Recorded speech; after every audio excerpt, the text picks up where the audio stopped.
Oi, meninos e meninas, tudo bem com vocês? Espero que sim, e espero que vocês estejam prontos para mais uma aula de literatura. E vamos dar continuidade aí às nossas aulas sobre as vanguardas europeias. Não é verdade, meninos? Até então, já vimos aí quando que vai surgir essas vanguardas, né? Falamos um pouquinho do contexto histórico das vanguardas, falamos um pouquinho de algumas escolas, né? Vamos dar uma olhadinha aqui no meu slide para a gente poder relembrar o que a gente já falou. E hoje, claro, vamos falar sobre dadaísmos. Mas antes de começarmos a falar sobre dadaísmo, nós vamos rever um pouquinho as aulas anteriores, né? O que a gente já estudou sobre vanguarda para a gente poder conectar tudo, ok? Então eu vou voltar o meu slide, né? E falamos aí um pouquinho sobre o contexto histórico, né? Falamos aí aonde se contextualiza esse momento. Esse momento se dá no início do século XX, com a Belle Époque, né? Com os adventos da tecnologia que começa a aparecer, né? Com toda essa revolução industrial e tecnológica que acontece aí no início do século XX, né? Então a gente tem um momento da era das máquinas, né? Da velocidade, da criação de instrumentos que fazem com que o homem se comunique mais rápido, que se desloque mais rápido. Então temos aí os trens, o metrô, pessoal, é desse período. Olha só quantos anos existe metrô, né? Então você tem os aviões, as primeiras máquinas voadoras sendo criadas, o telefone, o telégrafo, tudo isso moderniza a vida do homem. E claro que isso precisa ser representado na arte. Então temos o primeiro movimento futurista que vai exatamente vangloriar todas essas tecnologias. Lembraram? Né? A ideia é falar da velocidade, falar, né, dos adventos tecnológicos, valorizar toda essa modernidade. E aí a gente viu também que na literatura há um avanço muito grande também, porque é uma modificação muito radical nos textos futuristas.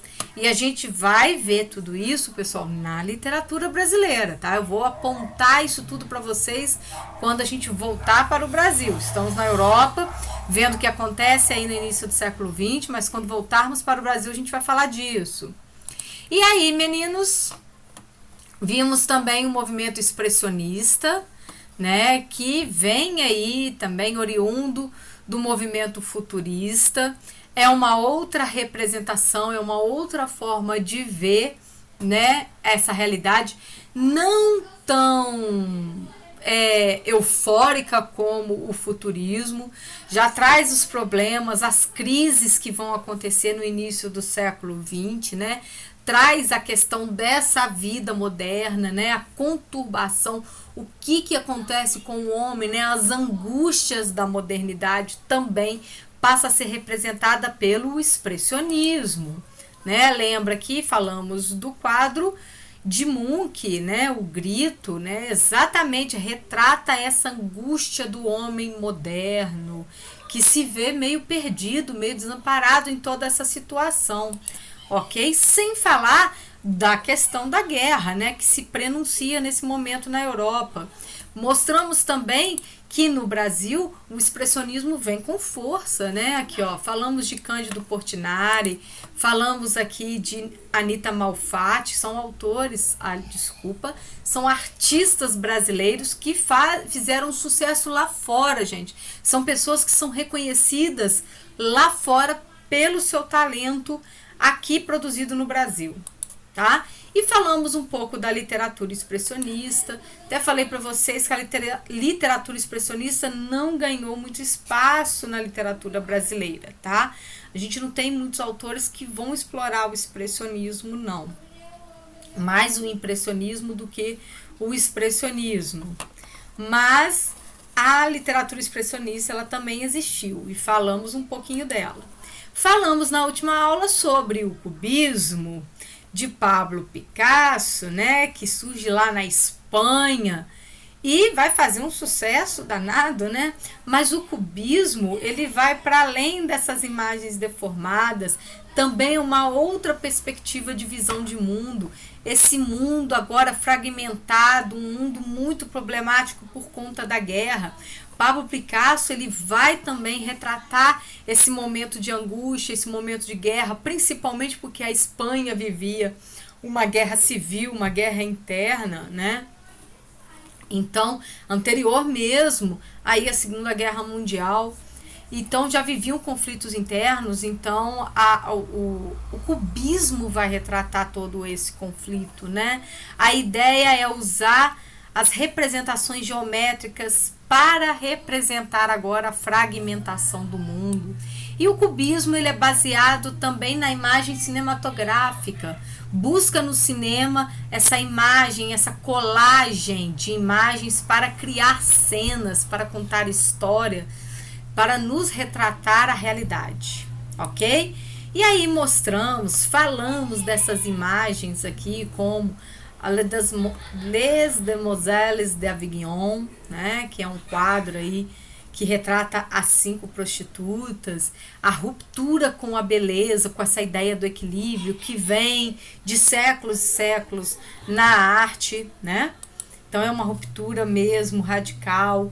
Aqui já é o cubismo propriamente dito.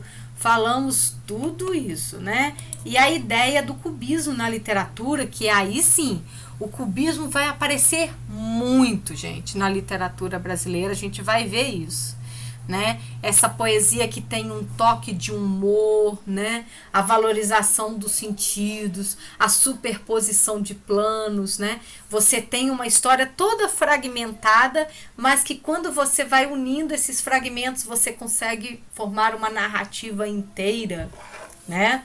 Você tem aí versos que não vão ser ligados por conectivos, porque são pequenos fragmentos, mas que com a união de todos eles a gente cria uma história. Lembram disso? E o toque de humor vai estar presente.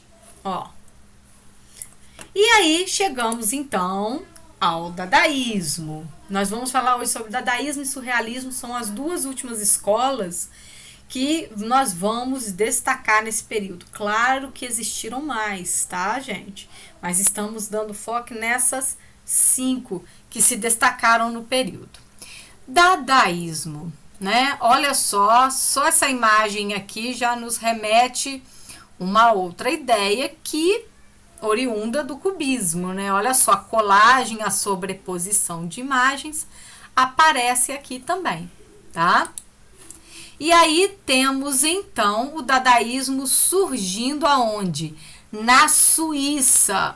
E olha o período que vai surgir em 1916, tá? Então deixa eu marcar isso aqui. Surge na Suíça e em 1916, no meio da Primeira Guerra Mundial. Então vai ter a ver com esse contexto? Claro que tem, tá? E aí a gente vai ter como o precursor, né, aquele que vai criar, aquele que vai introduzir o primeiro manifesto dadaísta, vai ser o romeno Tristan Tzara. É ele que nos aponta esse dadaísmo, tá? E aí a gente pensa no próprio nome, dadaísmo. Então, onde que vem dadaísmo, né? Se a gente volta lá anteriormente nas nossas outras escolas, né? Como, por exemplo, futurismo. Tá, a gente já saca que futurismo vem dessa ideia de futuro. E esse ismo, né? Essa ideia de um estilo, de algo que se repete, né? Ou digamos, que cria uma estrutura para isso, né? O futurismo é o estilo, né? Essa escola. Então, futurismo. Depois a gente vê eu vou achar aqui, o expressionismo. Então, a escola da expressão, a ideia de expor, né?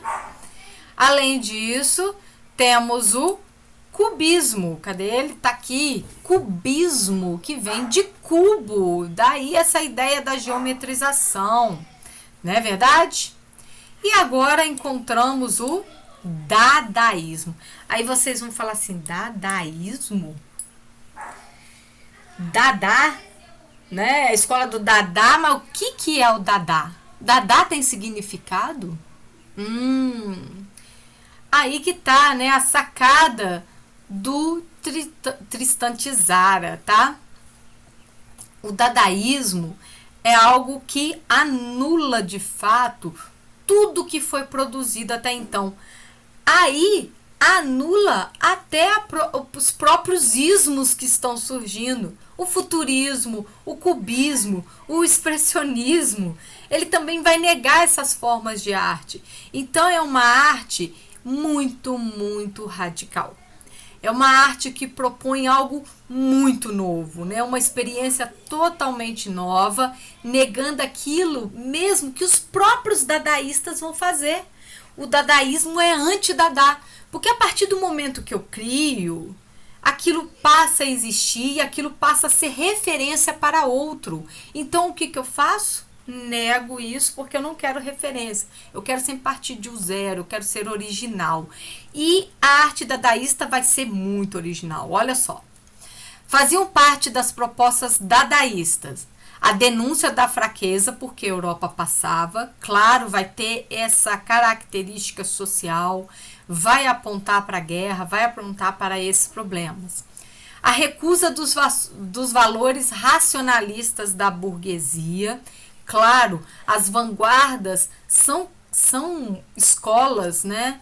São formatos de arte que vão exatamente questionar toda a racionalidade, vão questionar toda a supremacia burguesa do início do século XX. Desmistificação da arte. A arte não é coisa séria. A gente já vai entender por que eles vão falar que a arte não é coisa séria, sendo que é, não é verdade? Mas será que eles estão negando essa seriedade da arte?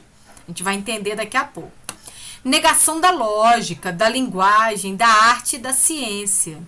Tá vendo? Tudo que se liga muito ao racional vai ser negado pelo dadaísmo. Abolição da memória, da arqueologia, dos profetas e até mesmo do próprio futuro.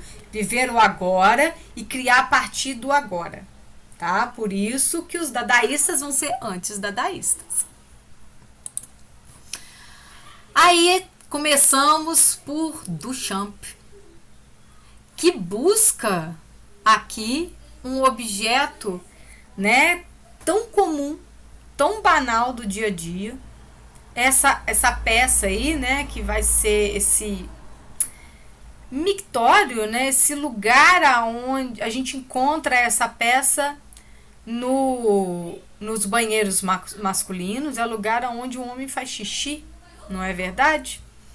Então, essa aí poderia ser essa peça que desconstrói exatamente essa ideia de arte, essa ideia de clássico, e ele coloca essa peça em uma outra situação. Olha que desconstrução que ele faz, né? Duchamp pega essa peça, que tira de um banheiro e traz para uma exposição de arte moderna. Olha só, ele assina, se vocês olharem aqui, e aí essa peça ganha o nome de A Fonte, né? Ele desconstruiu, ele tirou a função dessa peça, que era de receber a urina das pessoas. E ele coloca aqui nesse lugar, agora ganhando uma outra função. O que passa na nossa cabeça quando a gente vê essa peça?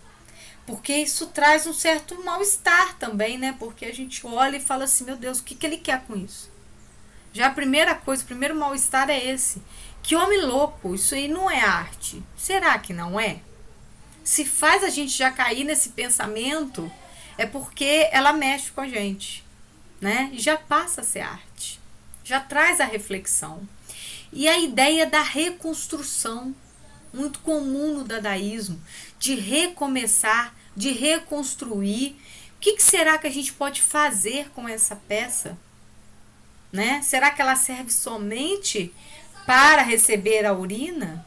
Será que eu consigo criar a partir disso aqui? Né? Então eu acho que também está ligado ao nome, à fonte, essa ideia, né? De se inspirar, de começar algo novo, daqui sair algo novo. Ok? Tranquilo até aqui, meninos? Então, vocês estão vendo que o dadaísmo vai partir de algo assim, muito, muito radical, muito novo. Essa desconstrução. Pegar uma peça e, através dessa peça, criar um outro objeto, que pode até ter de difícil uso. Mas eu reconstruo, eu crio algo do zero. Olha essa aqui, por exemplo, gente. Temos uma roda de bicicleta em cima de um banco. Né? Olha só outra maneira de se utilizar o banco ou se utilizar a roda, né?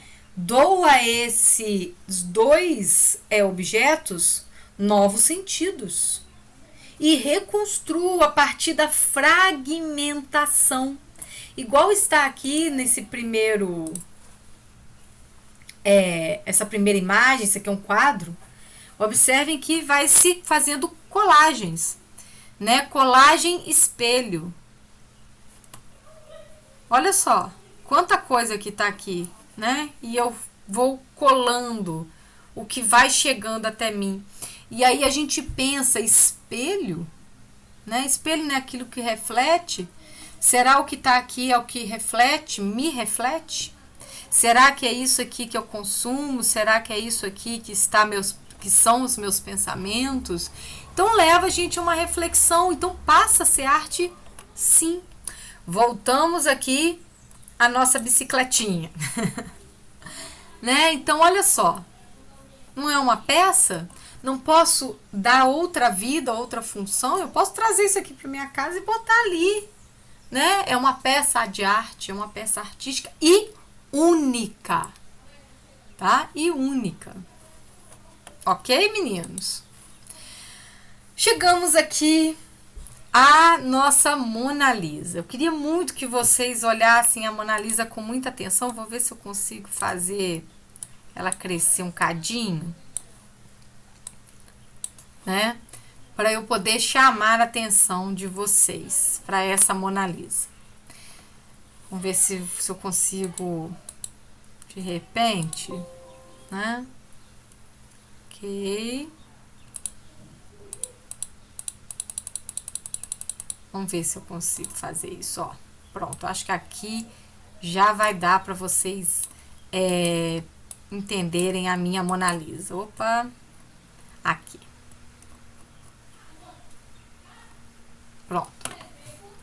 Olha só, eu tenho a imagem clássica da Mona Lisa, mas aí Duchamp vai e me taca um bigodinho na Mona Lisa, né? Uma barbichinha na Mona Lisa.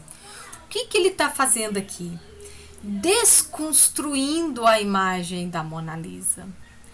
Então é aqui nesse sentido que a arte não é séria, não precisa ser séria.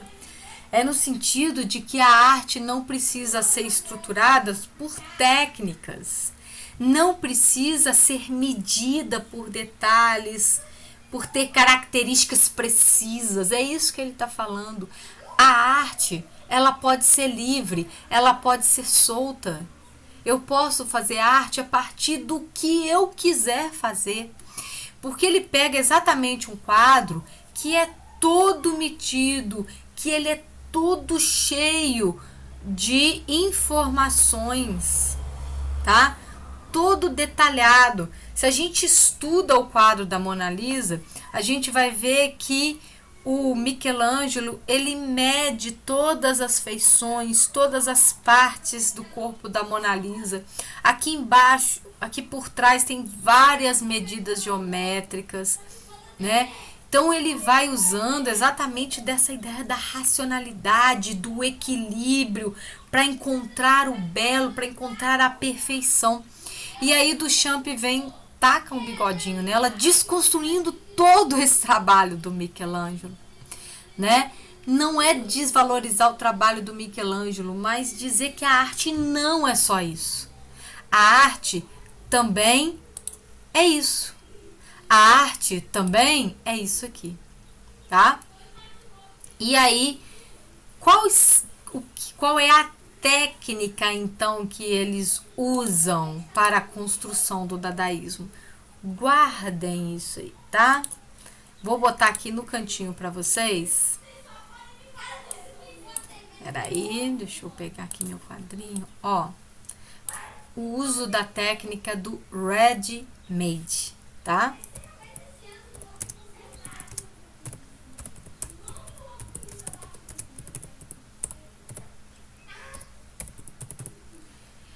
Que é essa técnica do ready-made? É essa técnica de reconstrução, tá?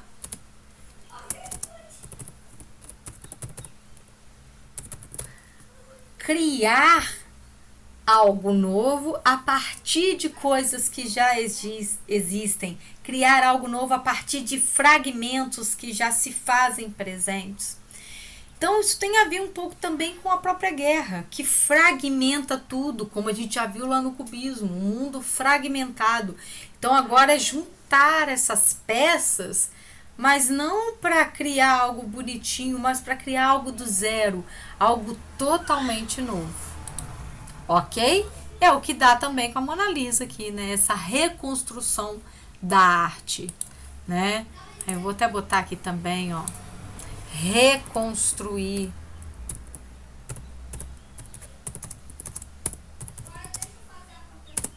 Né? A arte não precisa ser tão monótona, não precisa estar presa às regras, tá?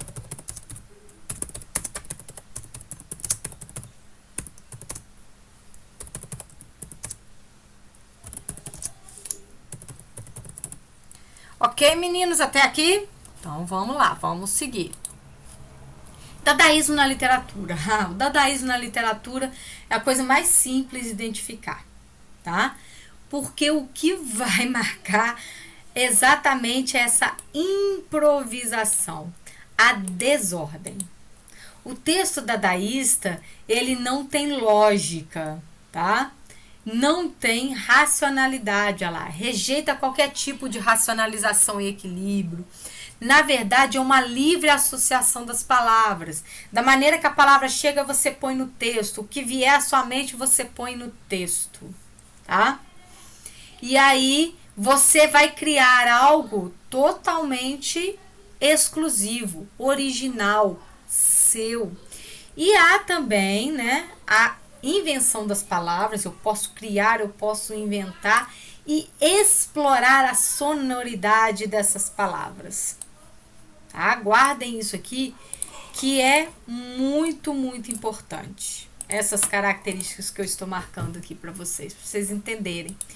E vocês vão ver que bater o olho, você sabe, nossa, isso aqui é dadaísmo, porque não faz sentido, não tem conexão e mesmo toda fragmentação não cria para mim uma ideia, tá? Olha só.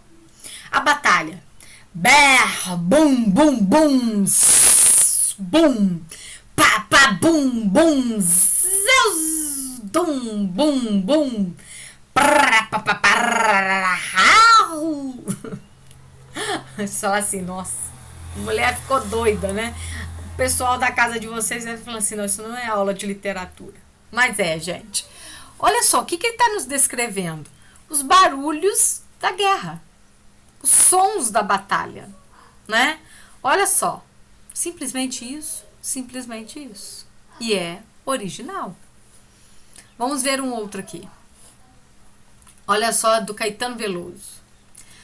Para fins gatins alfalus, sexo noiei, la guerra paz, oraque palavra, drizoque, crise espacial, projeitinho imanso, sil morte vida, vida vide, lambetelho fruturo, orgasmaravalha-me, logum, ô menina neoparais de felicidadania. Tá vendo que são fragmentações, são experiências com as palavras, experiências sonoras, que mesmo juntando, não consigo criar uma imagem. Fica o texto totalmente livre, associando a palavra da maneira que eu quiser. Não há uma pontinha, meninos, de um conectivo que possa ligar uma coisa a outra. Não. Diferente do cubismo. Deixa eu voltar aqui no cubismo, né? Que também tem essa fragmentação.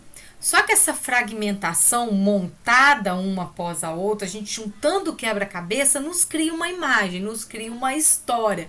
Consigo imaginar, consigo fazer um cineminha na minha cabeça. Já o dadaísmo não me permite de forma alguma. Aqui ainda dá para fazer, né? Você consegue imaginar um bé, bum, bum, né? Um bé, a bomba caindo, explodindo, né? O som do tiro que passa perto do ouvido. Ainda dá para fazer. Mas isso aqui, olha só. Então, o dadaísmo ele é marcado por essa fragmentação, por essa invenção de palavras que não se conectam, né? Simplesmente são fragmentações que se ligam. E mostra esse mundo extremamente fragmentado, né? Em crise mesmo, né, gente? Olha só. E aí entramos no surrealismo. Deixa eu agora diminuir um pouquinho. Aí, né? Para vocês poderem ver. Entramos num outro movimento que surge aí logo após o dadaísmo, final da Primeira Guerra, e que vai ser fortemente influenciado pelas teorias da psicanálise que aparecem agora e vão ganhando formatos, que vão ganhando espaço no pensamento científico da época, tá? O que vai ser o movimento surrealista?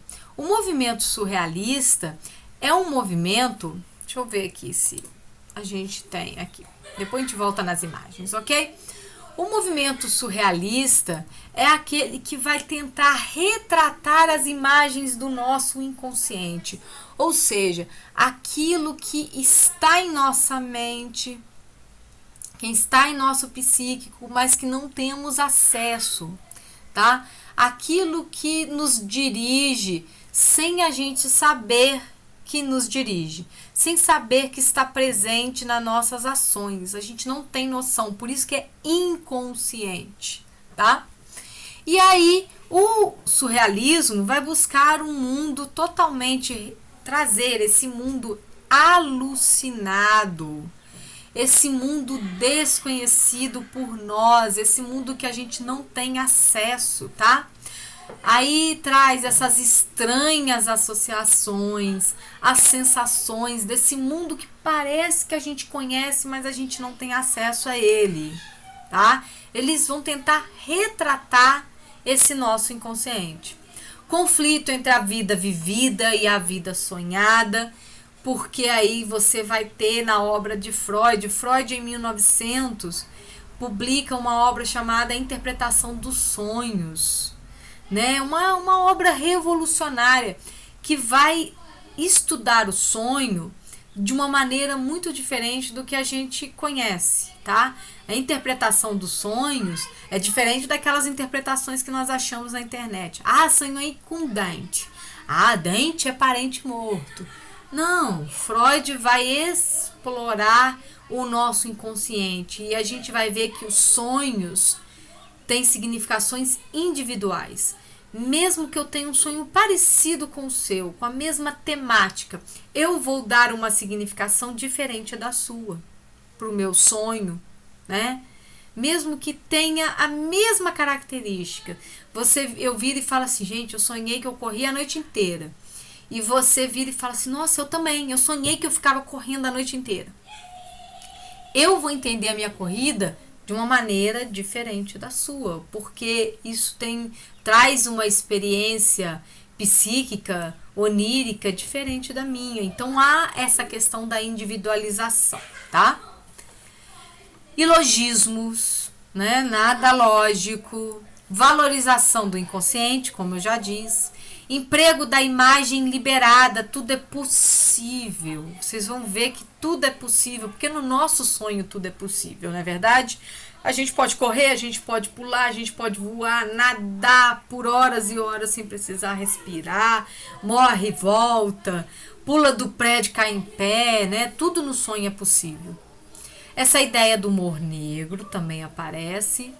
E o desejo de redenção do ser humano, né? De se compreender, de se entender, né? De ser alguém novo.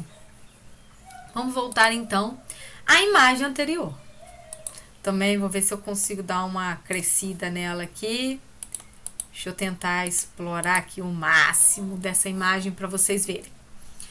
Bem, aqui a gente tem um rosto de uma atriz muito famosa aí do início do século XX, Mae West, podendo ser utilizado como um apartamento surrealista. E não é, olha só, aqui é o rosto da mulher, né? Quando a gente olha primeiramente a gente vê o rosto, mas na verdade o que a gente está vendo é o interior de uma sala. Olha só como é que o surrealismo trabalha com as nossas imagens. Aqui a gente tem a entrada que se dá, ó. E ao mesmo tempo, não só dentro de um apartamento, mas o que é um palco, né? Na verdade é mais isso, né?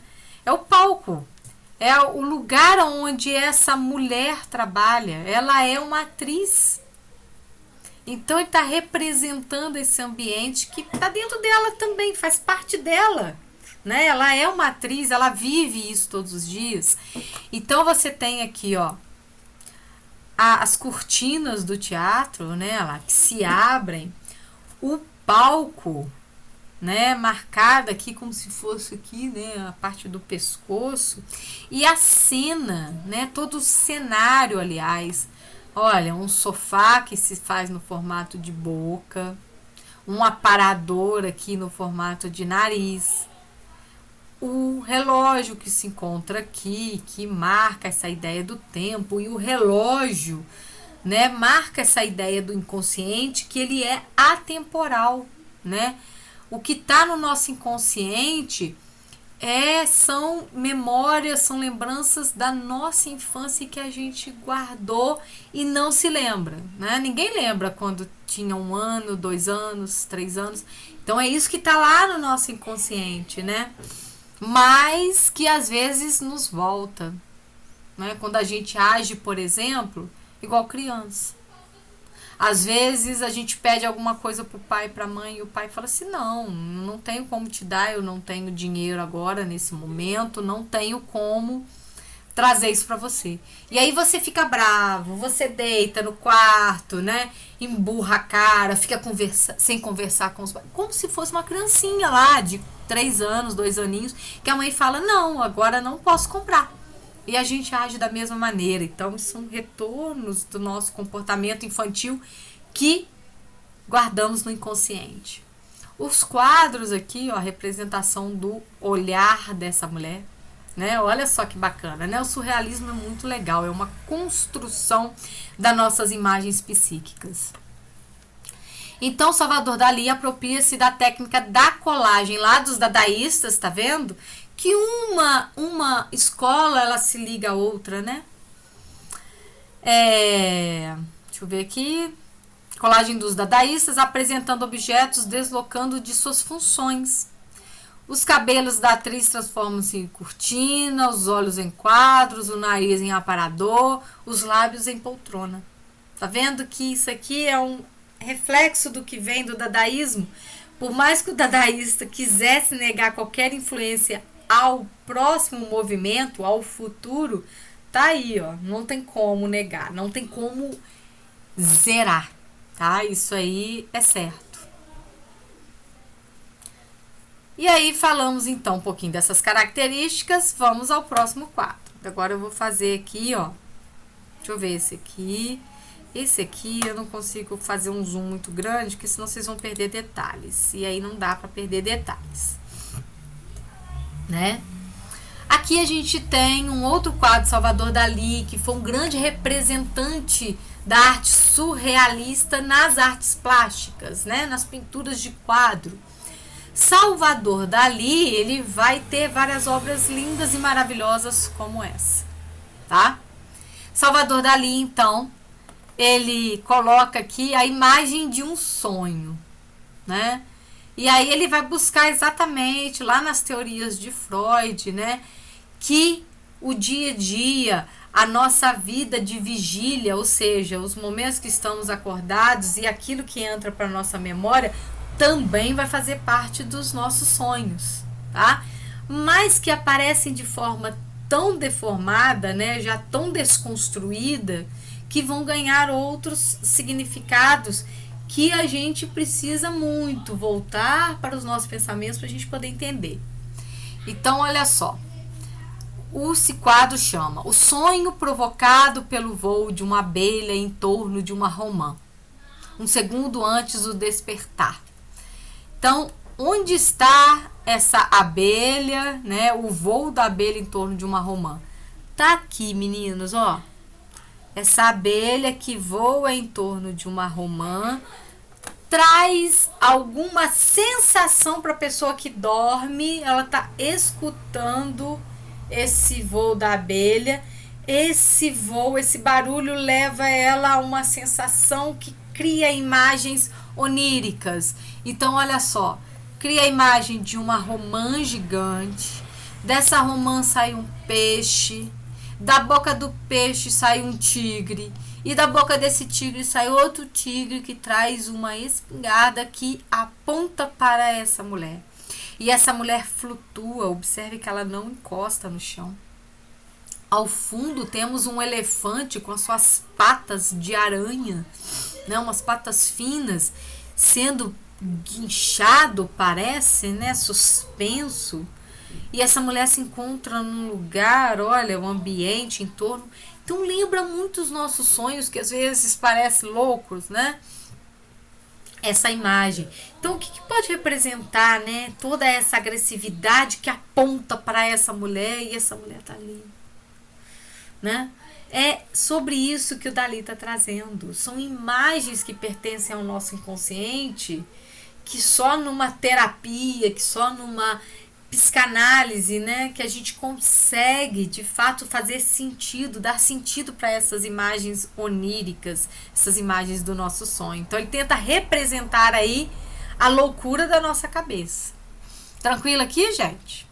Outro quadro aqui, ó, do surrealismo, que é essa imagem dos relógios moles, né, que representa essa ideia do inconsciente. O inconsciente é algo atemporal, né? Não há uma cronologia para o nosso inconsciente. É mais ou menos isso que ele está tentando representar aqui, tá? Essa imagem que se encontra aqui no chão é um pedacinho de um outro quadro dele que se chama O Grande Masturbador, tá? Aí você fala assim, nossa, Tati, que isso? Que loucura toda essa? Aí entra toda a teoria da psicanálise que não, infelizmente não dá para explicar agora, tá bom? E aí ele pega ali a imagem de um outro quadro, tá vendo aqui, ó? É uma imagem de um olho fechado, tá vendo? Os cílios. É como se fosse um pedaço do rosto assim, ó. Esse pedaço aqui, fechado, os olhos fechados, tá? Tranquilo até aqui? Então deu para perceber que o surrealismo vai tratar com essas questões inconscientes, essas questões do nosso psicológico, tá? E na literatura, como é que isso aparece? Aparece dessa mesma maneira, explorando as imagens oníricas, né? A gente vai também explorar essa ideia do sonho no texto, tá? Então, o que vai aparecer muito? Isso aqui, gente, metáforas surreais, né? A realidade e sonhos vão se misturar. Então, eu vou usar metáforas esdrúxulas que não cabem na realidade, mas que eu poderia pintar um quadro como esse aqui do Dalí, tá? Deixa eu mostrar para vocês o texto que vocês vão me entender. Poema da Amiga. Olha só, esse aqui é um poema brasileiro, né, de um autor que nós vamos estudar daqui a pouquinho. É tema das nossas próximas aulas. Mário de Andrade, Oswald de Andrade são poetas que nós vamos ver e que já vimos que estão aqui. Então, são influenciados por esses movimentos de vanguarda, tá? E aí, meninos, olha só. Gosto de estar ao teu lado, sem brilho. Tua presença é uma carne de peixe, de resistência mansa e branco, escoando azuis profundos. Eu tenho liberdade em ti. Anoiteço feito um bairro sem brilho algum. Estamos no interior de uma asa que fechou. Olha que, assim, doideira, né? A poesia trazendo essas imagens surreais. Gosto de estar ao teu lado sem brilho. É possível pintar essa imagem? Acredito que sim. Pintar uma pessoa e ao lado dela eu me pinto, mas coloco algo assim fosco, quase que transparente. A tua presença é uma carne de peixe. Olha que metáfora mais esquisita, né? Totalmente surreal. A presença da pessoa se compara à carne de peixe. Olha que comparação louca, né? Então a gente pode pensar, levar isso mesmo para essas imagens inconscientes, para essas coisas que a gente precisa decifrar, né? Da resistência mansa, um branco escoando, azuis profundos. Então dá para imaginar um pedaço de peixe, né, naquele do lado de uma pessoa opaca e alguma coisa azul que escorre, né? Anoiteço feito um bairro. Olha, outra metáfora muito esquisita. Não é dadaísmo, porque o dadaísmo a gente não consegue nem criar a imagem, tá? Isso aqui não faz lógica, não faz racionalidade. Estamos no interior de uma asa que se fechou. Olha só. Tá?